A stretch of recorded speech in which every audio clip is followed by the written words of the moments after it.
With a number of COVID-19 cases on the rise throughout the state of Texas, there have been more and more requests regarding the upcoming school year. While we still don't have all the answers, we'll be publishing episodes weekly to provide what information we do have and keep you updated on the 2021 school year.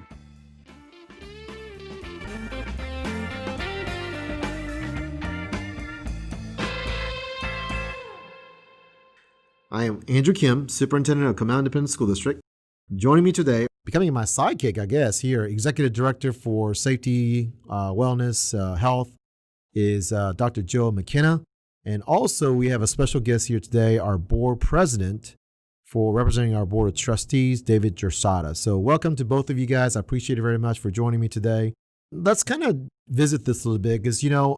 Drastata, we've had, since my count, over the summer months now, we will have almost 5 school board meetings, including workshops that we talked about budget related to COVID-19 in terms of supporting our teachers, obviously acquiring additional PPE equipment.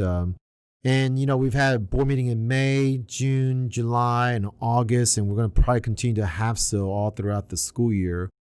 From a board level, what's your take on in terms of what our work has been and what's the perception of that? Well, for me, I think it actually goes back even farther than that. It actually began based on my analysis when we found out over spring break back in March that school had initially been suspended for 2 weeks by the governor, and then, of course, that extended through the school year. Because what's been most impressive to the board and I has been how quickly you all began to adjust to the new scenarios that were in front of us. Yeah. How quickly you all went to work on developing the online curriculum effort to carry us through the spring, but then the recognition that y'all realized very quickly that this was something that was going to be with us well into the new school year. And y'all immediately went to work on developing what would then be where we're at today, our protocols for how we're going to have both in-person and online instruction. And the amount of time that your staff, that you all have put into this is really phenomenal. And with all good things, folks rarely understand the logistics that go into the great outcomes that we have in whatever realm you're talking about. But the folks that have been behind the scenes, really working just in numerous hours to develop a great strategy so that we can reopen safely and deal with the different scenarios of things that are going to occur and be prepared for those has been really nothing short of phenomenal. We're very pleased with where we're at thus far today with your efforts. And I'm going to remind many times during our discussion this afternoon that parents need to frequent our website. Because there are very few questions that haven't been answered that can be found on our webpage. Yeah, and there's a lot. I mean, there's a lot of scenarios that start coming up, a lot of questions here, and there's millions of scenarios that could come up with, obviously, when you have a population of about 25,000 kids, every student is so uniquely individual. What's your take about, from a board's perspective, that you guys worry about? Because, for us, we're operations, right? We're trying to figure out logistics, communication, resourcing it, warehousing things, obviously giving direction to our principals and teachers about instruction. There's a lot that goes into that. And certainly you guys are looking at this from a different angle of sorts. I mean, what are you staying up worrying about under the circumstances that we're all dealing with right now? Most obviously, Mr. Kim and Dr. McKenna, it's the reality of this virus itself. It's the real deal. Yeah. It's a dangerous, silent, invisible enemy that even this far into it, we're still struggling in all realms on how to deal with it effectively. And so much has been put into it, but so much still has to be considered when you step back and realize that you're talking about something that in some cases can be life and death for those that are predisposed to it. And so we worry about the realities of what can happen when we go back to school, because the reality is cases are going to occur. And you have a child in the school district, still one right now. I have a son that's now a senior. And of course, he's excited about getting back into the classroom. He's ready to return to the classroom, and that is his intention. He's been a part of the strength and conditioning now for a few months. But from a board perspective, that is our concern. Now, again, as I've already said, we're excited about the hard work that's gone into developing the plans and strategies, but we're going to deal with cases at some point. You talk to, of course, all the board members here and there and checking in, and we certainly had several board meetings to discuss these issues. But as you think about the work that's going to go ahead, is there a particular quandary that you're kind of like, man, this is something we're going to need to address? Because you're right, the seriousness of the situation of the virus is something that we're worrying about, and we care certainly about our kids. I mean, I have 2 kids still in the district, and then, of course, the teachers that are involved in it and all the staff members. I think that's exactly it right there. Most parents that are choosing in person, I think their first question is going to be, how are we as a district going to handle it when cases begin to arise? Right. How are we going to protect our fellow students, our teachers, our staff? What's going to be our protocol? What's going to be our mechanisms for ensuring then that we make the right decision? I know there's a lot of rhetoric out there about schools that are delaying starting in person versus those like ours that have developed a plan and have stuck to it. But ultimately, once we do begin in-person instruction on the 25th, what happens from there when cases begin to arise? I think a lot of folks also forget that we do start on August the 25th, and one of the latest start date in the state of Texas for school districts out there. But, what's your thoughts on that? Because, there's been a lot of, I guess, opinions and comments about, hey, 100% remote versus on-campus, in-person education. And we took on a different approach. I mean, from a board's perspective, you want to comment on that a little bit? Well, very clearly, the majority of responses that we've received show that our parents favor the path that we've chosen as a district to provide an option for both in-person or virtual learning. And I think the numbers reflect that the majority of our parents want their kids back in the classroom because they do believe we can continue to provide instruction in a manner that is safe and that meets the protocols that need to be in place to help protect against this deadly virus. But at the same time, I think there's this clear acknowledgement that we've stayed the course with what our plans have been. You all put this plan together with some guidance from the board very early on, and again have labored furiously to make sure that we've got a good comprehensive approach to how we're going to handle in person. And so for those folks that are still uncomfortable with the concept of putting their students back in the classroom, obviously they have the choice to stay at home and do the virtual learning. Yeah. And it's going to be a very rigorous online remote learning process. And so we just encourage those that if you have any hesitancy at all, take advantage of it. Yeah, absolutely.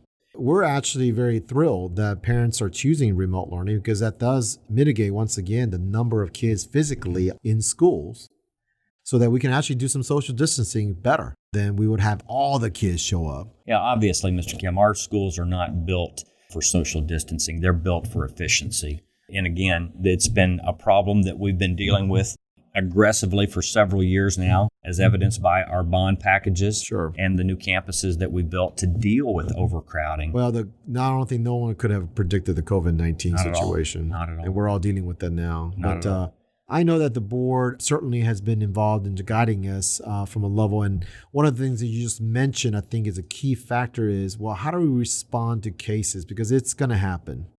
And we have to be very thoughtful about that. And I know that I think a lot of folks want to know as well, too. We've been working through this issue quite a bit. In fact, it is our third guiding principle that is working for us. Response to cases is what we're calling it. So, Joe, I know you're working pretty in detail to this, and principals will get more information about it. But generally speaking, what's our work? From a high-level overview standpoint, we started over the summer, as Mr. Drastata had mentioned, with strength and conditioning camp. We started building this process. It was our test cases. It was test case. It was for us to work out some of the unknowns of how we're going to deal with certain types of cases. And we brought in a district case manager, a person dedicated to helping us manage cases, implement the state guidelines. Really, I mean, one of the things we took advantage of early on was to develop a process that was scalable, knowing our campuses were going to come back, and that we would have to deal with cases on a much perhaps bigger level, at least in more buildings. So we started that process, and so we're now kind of in the final stages, I would say, of educating our campuses, our campus leadership, our administration, on those campuses of how now they're going to tie into that process that we built. So just kind of quick overview perspective, each campus designates what we call a campus case manager to work with our district case manager. Each of the campuses has a safety task force like they always have. And that task force now is kind of, I want to say being repurposed, but their focus right now is helping implement some of these guidelines, one of which is our case management process. So from a campus perspective, the screener that we've talked about in the past, there's a process for employees and students to report, I have symptoms or I've been exposed. And we have the state guidelines that we're able to implement. And just as a reminder, there are really 3 buckets that we're required to deal with. A lab confirmed positive, someone who is experiencing symptoms consistent with the virus, or someone who has been exposed to a positive. And there are different metrics to come back when those people can return to the building safely. And so that's really what our case management process does, is identify who those folks are that we need to case manage, and then when they are able to safely come back into our building for on-campus instruction. I think both of you guys are pointing out something, though, as I'm listening to you guys talk, that we could have the most detailed plans in the world, but if we don't all participate and follow through on these protocols, the accountability, the responsibility to each other on this, whether you're a parent, a student, or a teacher, or a custodial staff member, or myself, we're going to have to all do this. This is not something that can be fought by the teachers alone. It can't be fought by some group of parents alone. We're going to all have to participate. So I'll tell you what, it's going to be interesting in terms of whether or not we can all do that together. I hope we can. We've proven as a nation that we can pull together. And this is an opportunity for us to do that, because once again, to what you said, this is a very terrible, invisible enemy that is upon us. And it really is a scary situation that we're dealing with. So the case management situation, in my opinion, is a helpful process to that. Yeah.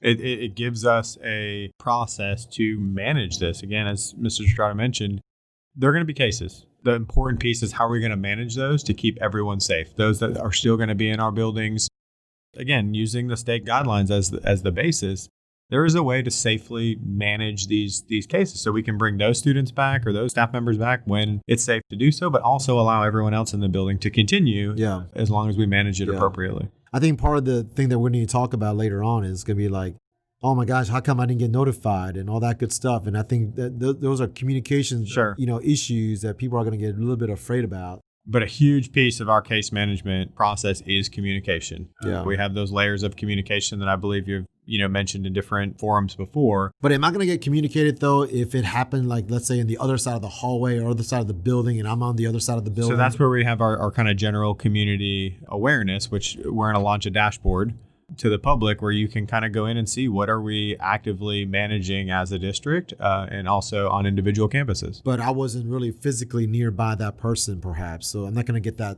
level 2, level 1 communication, but I'll get the level 3 communication, which is a general understanding what's going on my campus. Correct. And through the case management process, we identify those that do meet the definition of what the state calls close contact, who could potentially have been exposed. And those individuals will get a deeper level of communication from our case managers.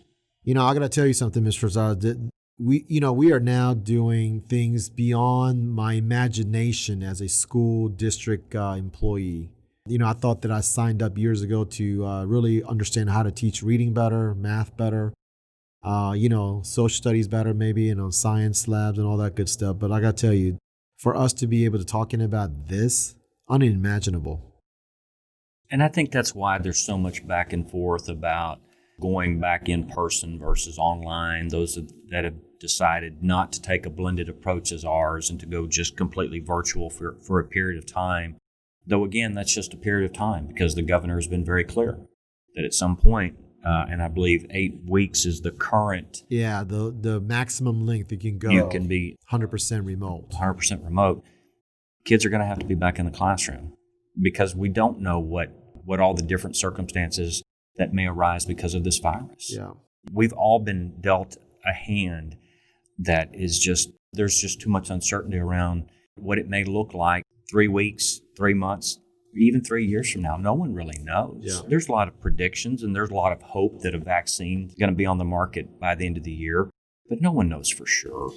I would just ask again, our parents, wherever you're at with what your decision is, look back at what the reputation and the transparency, and just the commitment that you've seen from the Comal Independent School District. The hard work that we put into anything we do has been reflected in our results, and this will as well. I think folks will look back at this at some point and realize that we actually, again, were the leaders in developing what our practices and policies would be to help manage safety, to help manage continued excellence in education during the midst of a pandemic, because so many other ISDs out there across the state are emulating what you're doing here and are actually asking for, and we're freely sharing that information. A lot of what we've done has been used as a best practice through the TEA itself. They're using what you have done with your team, Dr. McKenna, in developing these strategies as models of what other districts should be doing. So I think it speaks again to the excellence that we stand for, the commitment we have to make sure that we do everything in our power to protect our students, teachers, our staff, and again, to provide that great quality education. I always like to say that, because there's really not a good answer to the situation we're dealing with, because it's so highly unpredictable. What we really have pivoted towards is really creating processes that we can actually work with, because we are going to be dealing with a bunch of scenarios, cases that it's going to be unique, first time, scary, just tough on us, for our teachers, our kids. And I worry about all of this, and as you are as well. And so I think our processes is what we've been really talking about. And because we got to equip our folks the process, how we're going to deal with these things. And I think that's been very important. You've been listening to Comal ISD Radio. Join us next time as we talk about special education, athletics, marching band, fine arts, and other things related to opening our 2021 school year. Thank you.